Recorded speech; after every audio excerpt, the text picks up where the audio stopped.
ও ছাত্র ভাইরা ওস্তাদদের সাথে তুমি করবা না। আজকের যে মাহফিলের প্রধান বক্তা তিনি হলেন আমার ওস্তাদ। হুজুরের কাছে আমি 4 বছর পর্যন্ত এখনো হুজুরের কাছে থাকি, কোনদিন আজ পর্যন্ত হুজুরের সাথে গাল আচরণ করি নাই। হুজুরের সাথে যত সম্ভব পারছে আদব সহকারে চলছি রে বাবা। এই আল্লাহর বান্দা, এই আল্লাহর বান্দা দেখবা মার সাথে খারাপ আচরণ করিল না রে বাবা। ওই মা বাবা জান্নাত, আবার ওই মা বাবা জাহান্নাম। মা বাবার সাথে খারাপ ব্যবহার করিল না রে বাবা। এই আল্লাহর বান্দারা আমার মাওলায় আপন করো।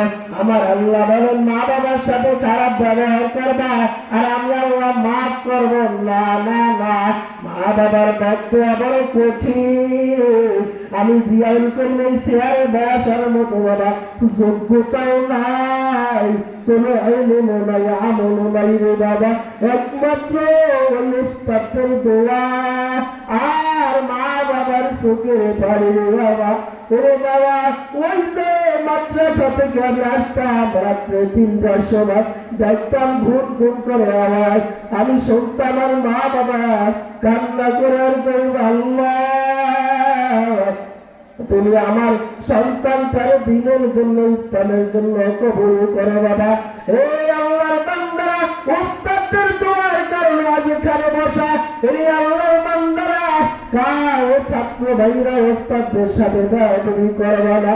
আজকের যে মাহফিলের প্রধান বক্তা তিনি হলেন আমার ওস্তাদ। হুজুরের কাছে আমি 4 বছর পর্যন্ত এখনো হুজুরের কাছে থাকি, কোনদিন আজ পর্যন্ত হুজুরের সাথে গাল আচরণ করি নাই।